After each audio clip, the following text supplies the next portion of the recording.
Tere, mina olen Mariel. Mina olen siis UX-UI disainer ja sertifitseeritud ligipääsetavuse ekspert meie Enterprise. Olen siis ka olnud tegelikult valitsuse ligipääsetavuse rakkerühma e-keskkondade teemagrupi juht, nagu kõik nimi ma tean, ja konsulteerinud, koolitanud ja auditeerinud väga palju erinevaid ettevõtteid nii era- kui avalikus sektoris, nii Eestis kui Euroopa Liidus. Ja täna ma olen siin teie juures, et rääkida loomulikult ligipääsetavusest, et kui ma selle teema veel varem teiega kohtunud ei ole, siis jah, see on see, millega ma olen peaaegu 6 aastat tegelenud. Ja täna räägime siis sellest, mida ligipääsetavus tähendab teie äri jaoks. Jah, põhimõtteliselt kõik sai öeldud, et alustame siis algusest, et ligipääsetavus tähendab seda, et rohkem inimesi saab mingit asja kasutada. Toodet, teenust, veebilehte, kaldteed, mida iganes. Et mõnikord öeldakse selle kohta ka juurdepääsetavus või hõlbustatus, aga mõte on sama. Ühesõnaga, rohkem kliente, rohkem inimesi saab seda asja kasutada. Lähme edasi. Üldiselt, kui me räägime ligipääsetavusest, siis me peame silmas just erivajadustega inimesi, kes ei näe, ei kuule, ei saa oma käsi kontrollida, ei saa rääkida, näevad teatud värve halvemini või ka lihtsalt vanemaealisi, kellel samuti tekivad erinevad probleemid või ka lapsed, kellel on raskusi keskendumisega teinekord, kellel pole lihtsalt nii palju veel infot ja nii palju kogemusi erinevatest veebilehtedest ja sellepärast on keerulisem veebis liigelda. Aga tegelikult see ligipääsetavuse sihtgrupp on veel palju laiem, et alustades ongi sellest, et ma ei tea, kukud oma käeluu katki ja parema käega, mis on kipsis, sa ei saa enam võib-olla kasutada hiirt või klaviatuuri, mida sa siis teed. Et kõik sellised lahendused, pluss me kõik ühel päeval saame vanaks, me kõik võib-olla vajame tekstisuurendust oma mobiilil, me võib-olla vajame kontrastsemaid värve, lihtsamalt kirjutatud tekste nagu basic selline kasutatavus lihtsalt. Et kui me näiteks ehitame füüsilises maailmas kaldtee inimestele, kellel on vaja kasutada ratastooli, siis see on samal ajal ka parem näiteks inimestele, kellel on ratas või lapsevanker või rullluisud. Et palju rohkem kui ainult erivajadustega inimesed võidavad sellest. Samamoodi kui lisame videotele näiteks subtiitrid, siis sellest ei võida ainult kurdid, vaid ka need, kes on võib-olla väga lärmakas või väga vaikses kohas, näiteks raamatukogus või ootavad arsti ukse taga ja kes lihtsalt ei saa või ei taha heliga videot kuulata. Tihtipeale ju lihtsalt sa ei tahagi heli sisse lülitada ja vaikselt tunnis seal oma, ma ei tea, Facebookis videosid vaadata. Et kui me teeme oma veebilehe ligipääsetavaks tugitehnoloogiatele, siis me teeme selle paremini mõistetavaks ka kõikidele teistele robotitele. Siri, Google, nad ka tegelikult ei näe meie veebilehte, nad kasutavad selle lähtekoodis olevat infot ja see tähendab, et me peame olema loonud oma veebilehe kvaliteetselt ja tulevikukindlalt. On üsna raske tänapäeval ette kujutada oma elu ilma veebipoodide, videokõnete, sotsiaalmeediata, mobiilimakseteta või ka digitaalsete avaliku sektori teenusteta. Aga paljud erivajadustega inimesed tänapäeval ikkagi ei saa seda teha, sest et Eestis see ligipääsetavuse tase ei ole veel ühtlaselt heal tasemel. Et tegelikult ligipääsetavus veebile on osa võrdsete võimaluste tagamisest kõigile inimestele ja see teeb lihtsalt erivajadustega inimeste elu ka nii palju iseseisvamaks. Ja samamoodi vanurite elu, nad saavad näiteks tellida endale ravimid või toidukaubad koju pakiautomaati, kui veebileht ja pakiautomaat on tehtud ligipääsetavaks. Kuidas see ligipääsetavus siis välja näeb, siis mida ma tegelikult teklima pean? Esiteks, veebilehtede puhul tähendab ligipääsetavus seda, et leht on selge ja arusaadav, mingid asjad ei sõida ringi, informatsioon on hästi tarbitav, et inimene saab oma tegevused eesmärgipäraselt ja efektiivselt tehtud, et miski ei sega neid, nad ei tee vigu, nad ei satu segadusse. Et jah, selge ülesehitus. See tähendab ka seda, et veebilehel on nähtav ja loetav sisu. Värvid on kontrastsed, teksti on hea lugeda, ikoonid, sisestusväljad on selgelt näha. Ja samuti peab olema leht kasutatav mobiilseadmel, ka kõige väiksemal, iPhone 5 põhimõtteliselt. Pisikene ekraan, eks ole, ja samuti inimeste poolt, kes on erivajadustega.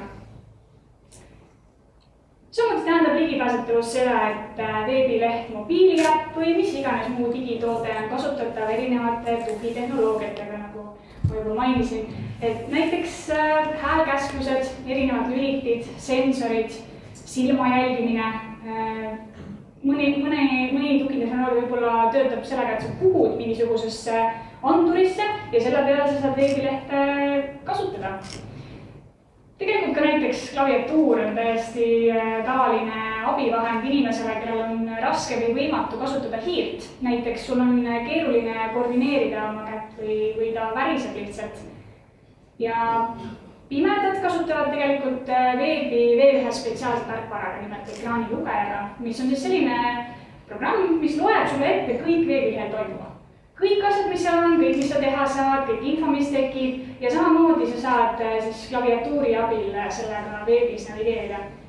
Ja nende kuulmine on ikka päris tasemel, nad kuulevad väga kiirelt ja väga keerulist teksti nii kiiresti, et tavakasutaja tegelikult ei püüa sealt ühtegi sõna kinni. Ja näiteks veebipoes saab pime kasutaja iseseisvalt tooteid otsida, tootekirjeldust lugeda, hindu võrrelda, asjad, mida füüsilises poes kujutate ette, ta ei saa teha.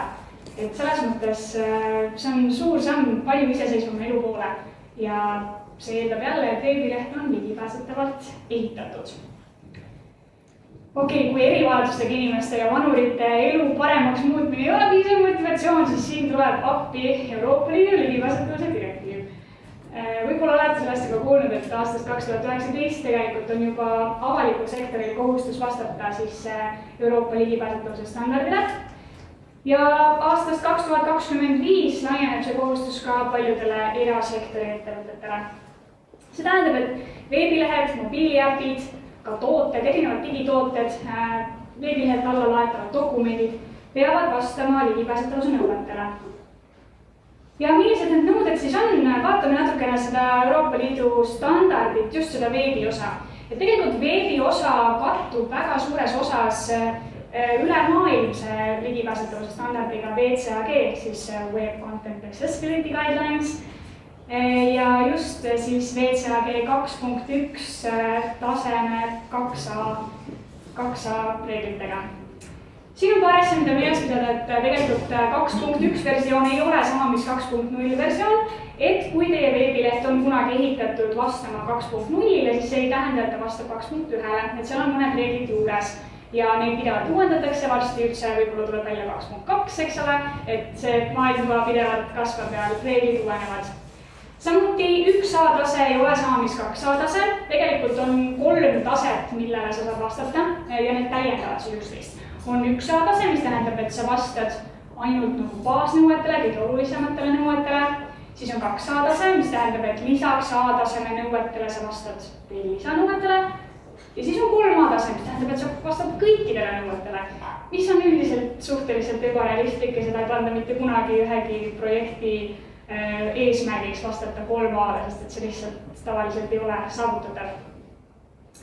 Aga loomulikult see ligipääsetavuse standard Euroopa Liidu mõistes ei ole täpselt üks-ühele vastavuses, et on küll kuskil 50 reeglit WCAG-st, mis tähendab, et sa vastad siis 2A tasemele, aga lisaks sellele on ports nagu lisanõudeid, näiteks veebilehel peab olema olemas ligipääsetavuse avaldus, mis on siis selline alamleht, mis põhimõtteliselt selgitab näiteks, millise ekraanilugeja ja brauseri kombinatsiooniga lehte saab kasutada, millised võimalused seal on sättida seda lehte endale vastavaks, ma ei tea, teksti suurused, värvid, ja millised osad veebilehest veel ei ole ligipääsetavad. Võib-olla, mida see lihtsalt ei ole ressursipuudusel jõudnud korda teha, aga millised siis alternatiivid on? Kas ma saan äkki helistada hoopis või kuidagi muud moodi seda informatsiooni kätte, mis praegu ei ole ligipääsetav?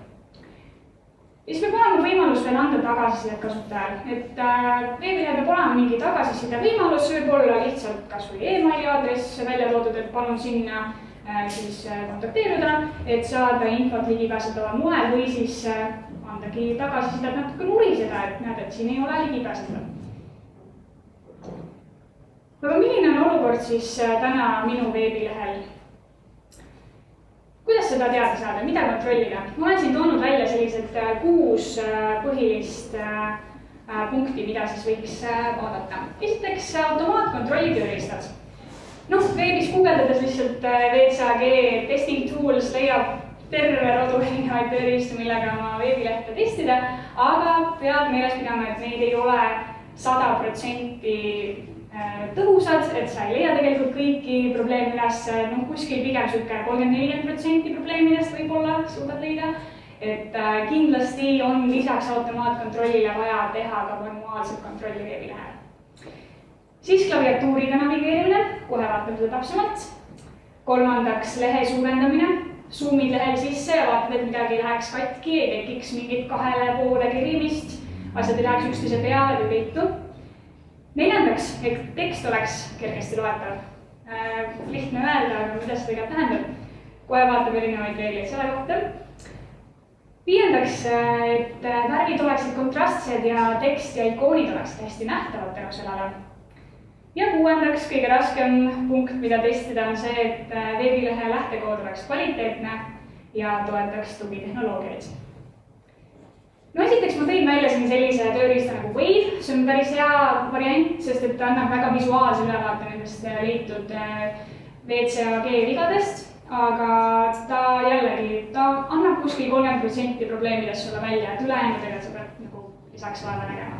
Et ta võib-olla annab sellise nagu natukene vale positiivse tunde, et mul on veebilehega nii hästi, kuna mul see Wave ei anna ühtegi probleemi, et tegelikult võivad seal paljud probleemid olla sügavamad ja rohkem peidetud. Siis klaviatuuriga navigeerimine. See on tõesti kõige lihtsam variant proovida oma veebilehel tab-klahviga siis liikuda, et näha, kas see on üldse natukenegi ligipääsetav. Lähed veebilehele, hakkad tabi vajutama ja vaatad, kas sa saad liikuda iga elemendini, mis on klikitav. Kõik menüüpunktid, lingid, nupud, valikukastid, erinevad vormid, kas sa saad igal pool liikuda ja siis vajutades enterit või tühikuklahviga sa saad neid asju aktiveerida. Kui sa hakkad aga klaviatuuriga navigeerima, sa saad päris kiirelt aru, et see on üsna tüütu, päris palju peab klikkima, eks ole. Et selle jaoks peab tegelikult iga veebilehe alguses olema selline link nagu liigu põhisisu juurde, mis võib nähtavale tulla alles siis, kui sa tabiga sinna peale lähed, see ei pea olema alati nähtaval. Ja kui sa vajutad seda, siis see viib su fookuse lehe põhisisu juurde, mis tähendab, et sa saad kõik need 30 tabi, mis sul läheks tegelikult päisest ja navigatsioonist üle liikumiseks, vahele jätta. Et selline asi tegelikult tuleks juba disainis lehele peale panna, muidu see võib-olla unustatakse ära ja kontrollida kindlasti, et see ka päriselt su lehel töötab. Kohanduv veeb. Veebilehtede disainimine kohanduvatega responsive'ilt on ju põhimõtteliselt siuke väga levinud praktika tänapäeval, aga see ei ole ainult hea mobiilseadmetele, vaid ka ligipääsetavuse seisukohast on see oluline.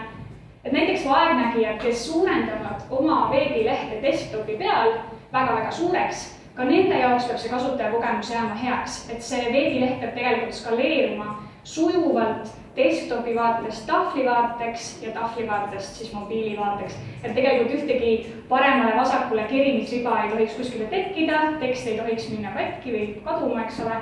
Et see tuleb, siin on üks hea näide siis kohanduvast veebist. Mis me selle tekstiga siis saame teha, mis tähendab tekst loetavaks? See ei ole väga loetav tekst. Et all caps ja sellist läbivat suurtähted oleks kindlasti vältida, et see teeb lugemise kohe hoobilt palju keerulisemaks. Et tegelikult see, võib-olla see psühholoogiline pool on see, et me täiskasvana nagu me loeme, me enam ei veeri sõnu kokku, eks ole, me vaatame selle sõna kuju ja siis me aju ütleb, et see on see sõna. Et me ei pea nagu nii väga veerima iga tähte, sellepärast meil on väga raske leida kirjavigu näiteks, eriti oma kirjutatud tekstist. Et kui me aga selle võime justkui ära kaotame, tehes kõik tähed suureks, siis me enam ei saa tuvastada neid tähekujusid või neid sõnakujusid ja see variant jääb meil nagu kasutamata. Seega vältige all caps'i. Siis veebis tegelikult tuleks vältida ka erinevaid kaunistustega või selliseid seriifidega kirju, et see kirjastil näiteks siin on seriifidega, et teil on need kaunistused tähtede üleval ja all sellised kriipsukesed, et see raskendab tegelikult lugemist just veebis, et on mõeldud pigem nagu trükitud teabe jaoks, et kindlasti mõni paragrahv või mõni võib-olla kaunim pealkiri võib olla sellise serifidega fondis, aga üldiselt veebis võiks kasutada siis ilma serifideta fonte. Italic on samamoodi asi, kaldkiri, mis siis raskendab lugemist, et võib küll kasutada paari sõna jaoks, aga mitte siis pikki lõike teha italicus. Ja samamoodi allajoonimine, et jällegi raskendab natuke lugemist, sest see sõnakuju dešifreerimine su aju poolt natuke võtab kauem aega. Et tegelikult allajoonimine veebis võiks olla üldse reserveeritud nagu linkide jaoks, et mitte igasuguseid muid tekstilõike alla joonida. Kuid see ei ole ainus, mis teeb teksti raskesti loetavaks, ka teksti joondamine on väga-väga oluline. Tekst tuleks alati joondada vasakule ja hoida need tekstiread ka ikkagi lühemad kui 80 tähemärki. 80 võiks olla selline piir, siin on nagu väga pikad tekstiread ja juba on näha, et sa justkui kaotad järje ja siis sa pead hakkama otsima. Täpselt samasugune otsimine tekib siis, kui sa kasutad näiteks justified või seda rööpjoondust, et siis sõnade vahel hakkavad tekkima sellised ebaproportsionaalselt suured tühikud, vahed, et see lihtsalt jälle muudab teksti skanneerimise ja lugemise raskemaks. Keskele joondamine samamoodi, iga rea lõpus sa pead hakkama justkui silmaga otsima, ekslema, kus see järgmine rida hakkab, et selles mõttes alati tuleks tekst joondada vasakule. Siin on mõned näited, et sellel lehel näiteks on väga pikad tekstiread ja kui sa ei tõmba seda brauseri akent endale kitsamaks, siis sa kahjuks pead lugema nagu silmadega niimoodi ühest reast teise, päris keeruline. Siin on ka mõned näited, et see pealkiri, kui see raamatu pealkiri oleks nüüd lühem, siis võib-olla oleks heilutud see all caps, aga niimoodi 5 rida all capsis ei ole enam hästi loetav, eks ole. Ja samuti sisutekst on siin kantud rööpjoondusega, mis tekitab ebaproportsionaalsed vahed sõnade vahele ja sellepärast sa pigem justkui hakkad juba keskenduma nendele aukudele, mida sa näed teksti sees, mitte sellele tekstile endale. Ja siin on üks näide, et rööpjoondus, et väga hästi on näha, kuidas need vahed seal teksti sees paistavad kohe silma ja mitte nii väga võib-olla telefoninumber või e-mail, kuhu sa peaksid helistama. Ja kõige hullem on loomulikult teha keskele joondatud asja ja siis panna veel see nagu tumedale taustale, et siin tegelikult annaks asja paari pisikese parandusega nii palju paremaks teha, et lihtsalt joondada see tekst vasakule ja teha näiteks tekst valgeks või taust natuke tumedamaks või võtta see pilt lihtsalt tausta pealt ka ära, et selline tekst pildi peal ka tihtipeale on raske nii loetav.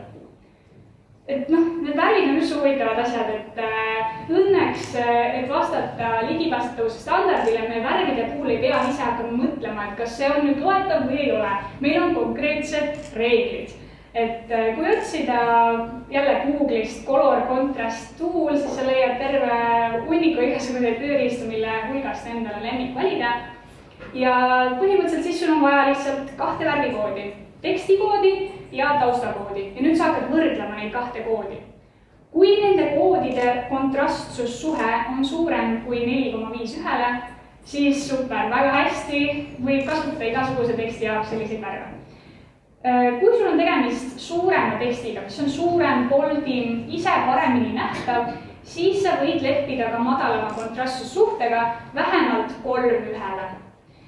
Ja samasugune 3:1 kontrastsus kehtib siis erinevate kasutajaliidese komponentide puhul, näiteks valikukastid, raadionupud, sisestusväljad, lingid, igasugused sellised asjad, ikoonid, mille peale saab vajutada. Jällegi 3:1, ikoonivärv, taustavärv, võrdle neid. Siin on jälle mõned näited, et tegelikult ma ei tea isegi, kas seda on üldse näha, aga nende piltide keskel on ka nupud, osta või midagi, et jällegi, need võiks olla midagi taustaga või paksemalt või neid hetkel lihtsalt ei ole üldse näha, et kasutaja ei oska siis neid osta. Siin on ka mõned ikoonid on vist selle sinise riba peale pandud, et tegelikult kõige olulisemad asjad nagu otsing ja menüü ja filtrid, et kaovad täitsa ära. Eriti kui sul on tegemist mobiilseadmega, sa oled ju võib-olla õues, päikse käes, eks ole, päike peegeldab sul ekraani peale, ekraani heledus on raudselt maha keeratud, et akut säästa, näpujälgedega kaetud ekraan, eks ju, mitte midagi ei ole sealt näha enam. Või vaatame seda näidet, siin on ka siis on kõige olulisemad asjadest nagu otsing ja menüü ja neid ei ole põhimõtteliselt jälle näha. Ega tegelikult värve me üldse näeme, eks ole, kõik natuke erinevad, et kui sa ütled punane, siis tõenäoliselt kõigi teie peades on erinevad punased värvid, mida te kujutate. Ja tegelikult üldse 8% kõigist meestest on mingi värvipimeduse vormiga ja seda ei pruugi üldse ise teada, enne kui teedki mingisuguse testi läbi. Sellepärast on oluline igasuguseid olekuid või graafiku peal jooni eristada ka millegi muuga lisaks värvile, näiteks mustritega. Muidu me ei tea võib-olla selles ristumiskohas, et kust see üks joon läheb teiseks üle, aga kui me lisame mingi mustri või ikoonid või midagi muud, siis jälle on see ligipääsetav. No nii, natuke räägime siis veel ekraanilugejatest ka, see oli siis see seade, see programm, mida kasutavad pimedad veebi navigeerimiseks. Siin on mõned populaarsemad välja toodud, JAWS on kõige populaarsem Windowsi ekraanilugeja, NVDA tasuta ekraanilugeja Windowsile, saate sellega testida näiteks oma veebilehte. VoiceOver on siis sisse ehitatud ekraanilugeja kõikidele Maci seadmetele, iPhone'idele ja TalkBack on siis Androidi ekraanilugeja. Põhimõte on siis kuulata ekraanilugejaga oma veebilehte ja ettevaatus juba pilkuv slaid. Neid probleeme hakkab sealt lendama, nagu olge valmis selleks, et te leiate rohkem vigu, kui te olite ette planeerinud. Et tegelikult on väga hea, kui arendajad käivad oma töö vähemalt ühe ekraanilugejaga üle, enne kui nad annavad oma töö edasi siis testijale.